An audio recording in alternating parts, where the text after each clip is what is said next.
అవును, ఇక్కడ కూడా అలా చేసుకోవడానికి వీలుందండి. ఇలా బియ్యం 12 గంటలు నానబెట్టి కొంచెం తడి కొంచెం బాగా ఆరిపోకూడదు. అలాగా ఇంట్లో నాకు అలాంటి గ్రైండర్ ఉంది, మిక్సీ గ్రైండరు. అందులో వేసుకుని పిండి చేసుకుని జల్లించుకుని, ఇండియాలో కంటే పని ఎక్కువ అండి. ఇండియాలో కొంచెం ఎవరైనా సాయం చేస్తారు, ఎవరు హెల్ప్ కూడా ఉండరు. మనమే చేసుకోవాలని కావాలనుకుంటే అలా గ్రైండ్ చేసుకుని పిండి జల్లించుకుని దగ్గరగా నొక్కించుకోవాలి. నేను అరిసెలకి కూడా ఇలాగే చేస్తాను, చెక్కలకు కూడా ఇలాగే చేస్తాను. కొన్న పిండితో చేస్తే నాకు నచ్చవు, ఎందుకో గట్టిగా ఉన్నట్టు అనిపిస్తాయి. జల్లించుకుని శుభ్రంగాను 10 నిమిషాలు తుడుచుకోవడం దులుపుకోవడం అని బాగా పిండి దగ్గరికి గట్టిగా నొక్కేసాము ఆరిపోకుండా. పిండి నొక్కేసి దగ్గరగాను ఉంచుకోవాలండి. మళ్ళీ అంతా క్లీన్ చేసుకుని శుభ్రం చేసుకుని మళ్ళీ పక్కన పెట్టుకుని పిండి అన్నీ దగ్గరగా ఆరిపోకుండా నొక్కేసి పైన తడి క్లాత్ వేసేసాను. మొత్తం అన్నీ క్లీన్ చేసుకుని పక్కన పెట్టుకుంటున్నాను. తర్వాత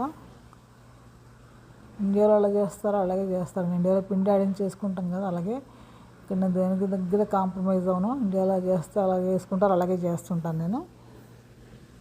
దానికోసం పిండి చల్లించుకుని మెత్తగా 2-3 మూరాలు వస్తాయి కదా, దాంట్లో పిండిలోని సగ్గుబియ్యం నానబెట్టి అల్లం, పచ్చిమిర్చి, కరివేపాకు మిక్సీ పెట్టి జీలకర్ర వేసి పెసరపప్పు వేసి అన్నీ ఉంచాను. సాల్ట్ వేసుకుని మొత్తం అన్నీ అలా చూసారు కదా, సగ్గుబియ్యం, పెసరపప్పు, అల్లం, పచ్చిమిర్చి, కరివేపాకు. దాని తర్వాత బటర్ కూడా వేస్తానండి. బటర్ కొంచెం మరి గట్టిగా ఉన్నది వేసేస్తే బటర్ కలపడానికి వీలు ఉండదు కదా, కొంచెం వేడి చేసి బటర్ వేస్తాను. తగినంత సాల్ట్ కూడా వేసుకోవాలి. ఇంకా బటరు కొంచెం గిన్నెలో ఒక్కసారి ఇలా మరిగిపోకూడదు, ఒకసారి కరిగించాలి అంతేను. కలపడానికి వీలదు కదా, తీసేసి ఒక చేత్తో వీడియో చేస్తున్నాం కదా, అందుకని అవ్వట్లేదు. అందులో గిన్నెలో వేసుకుని వేడి చేసుకుని కలుపుకోవాలండి. కొంచెం గుల్లగా వస్తాయి చెక్కలు అలా చేసుకుంటే. తడిపిండి అయితేనే బాగా వస్తాయండి. కొంచెం మరి పొడిపిండి అయితే బాగా గట్టిగా వచ్చేస్తాయి అన్నమాట. అందుకని నాకు కలర్ కూడా వేరేగా ఉంటాయి. తడిపిండి అయితే ఇంకొక మనిషి హెల్ప్ ఉంటే ఇంకా బాగా చేసుకోవచ్చు. నేను ఒక్కదాన్ని చేసుకుంటున్నాను ఇవాళ. సరే నేను కరిగిస్తున్నాను బట్టరు. 1 కేజీ పిండికి 150 గ్రామ్స్ వేస్తున్నాను. కరిగిన తర్వాత అందులో వేసేసి బాగా కలుపుకోవాలండి. బాగా కలుపుకుని తడిగుడ్డ వేసి మొప్పు పెట్టుకోవాలి. తినడానికి బాగానే ఉంటాయి, చేసుకోవడమే కష్టం అనిపిస్తుంది. చేసుకున్న దాకా చెయ్యాలి చేయాలనిపిస్తుంది. నానబెట్టుకుని ఉంచుకోవాలి. ఏవి నానకపోయినా సరిగ్గా గట్టిచ్చేస్తాయండి. సగ్గుబియ్యం బాగా నానాలి, పెసరపప్పు కూడా బాగా నానాలి. అల్లం, పచ్చిమిర్చి, గార్డెన్లో వచ్చిన కరివేపాకు గ్రైండ్ చేసి అది కూడా వేసేసాను. తగిన సాల్ట్ వేసాను. తడిపొడిగా కలుపుకున్న తర్వాత సాల్ట్ చూసుకోవాలండి. బాగా కలిపేసాక సాల్ట్ వేసుకుంటే కలవదు మళ్ళీను. ఇలా మొత్తం ఇలా కలిపేసుకుని సాల్ట్ చూసుకుని అప్పుడు బటర్ వేద్దాము. అలాగా అప్పుడు టేస్ట్ చూసాను, సరిపోయింది. కారం కావాలనుకున్న వాళ్ళు ఎక్కువ కారం వేసుకోవచ్చు. నేను మీడియంగా వేస్తున్నాను కారం. అదో కరిగింది. అలాగా కొంచెం మిక్సీ వేసిన అల్లం, పచ్చిమిర్చి ఉన్నాయి కదా, అది కూడా అందులో పోసేస్తున్నాను అనమాట. సాల్ట్ సరిపోయింది. కాచిన బటర్ కూడా వేసేసి వేయించడానికి ఆయిల్, ఒకసారి వాడిన ఆయిల్ మళ్ళీ వాడినండి, వెంటనే తీసేస్తాను అనమాట. బాగా అలా కలుపుకొని మరి చూసుకుని కలుపుకోవాలండి. ఒకేసారి నీళ్ళు పోస్తామంటే చారు అయిపోతుంది, మరి ఏం చేయాలో కూడా అర్థమవుదు. జాగ్రత్తగా కలుపుకొని గట్టిగా మూత పెట్టుకోవాలి. మూత పెట్టుకున్న తర్వాత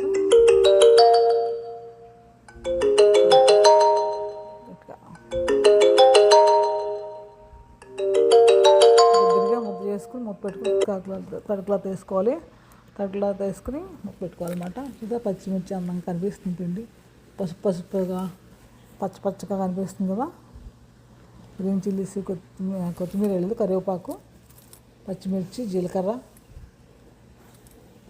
సగ్గుబియ్యం అలాగా రౌండ్ బాల్స్ చేసుకోవాలి.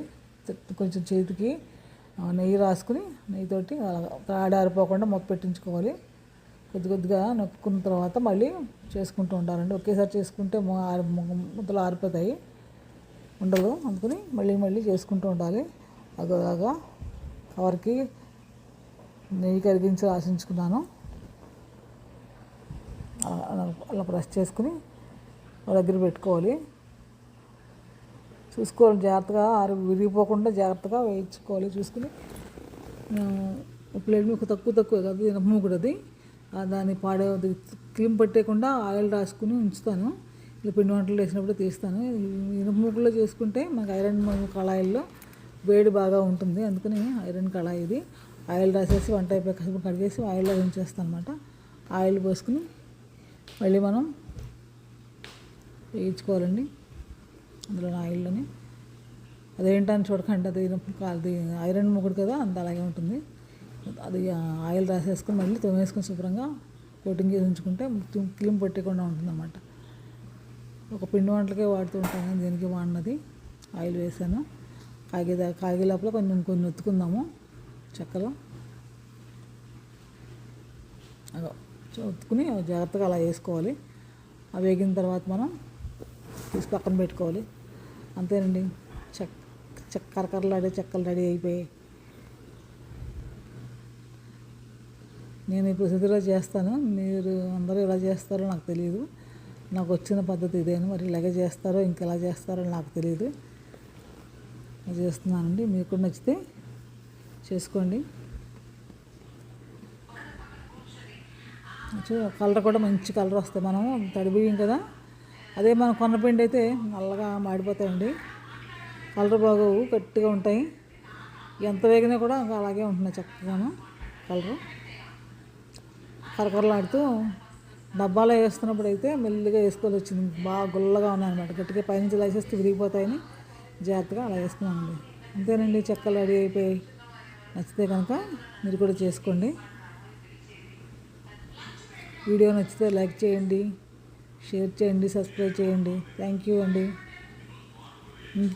నా ఛానల్ పేరు ఇంటికి లక్ష్మి ఇల్లాలు. Thank you very much. KG పిండికి 1/2 కేజీ పట్టేయండి. పైన అవన్నీ పప్పులు, ఉప్పులు, దాళ్ళు, అది నెయ్యి అన్నీ కలిపి, బటర్ అని కలిపితే 1/2 కేజీ పట్టిన, కేజీన్నరకి 2.5 కేజీలు చెక్కలు అయ్యాయి. జాగ్రత్తగా డబ్బాలో జాగ్రత్తగా వేసుకోకపోతే పొలపొల ఇరిగిపోతాయండి. చాలా గుల్లగా ఉన్నాయి. సరే, జీలకర్ర కనిపిస్తుంది పైన, గ్రీన్ చిల్లీస్. అంతేనండి, థ్యాంక్ యూ వెరీ మచ్.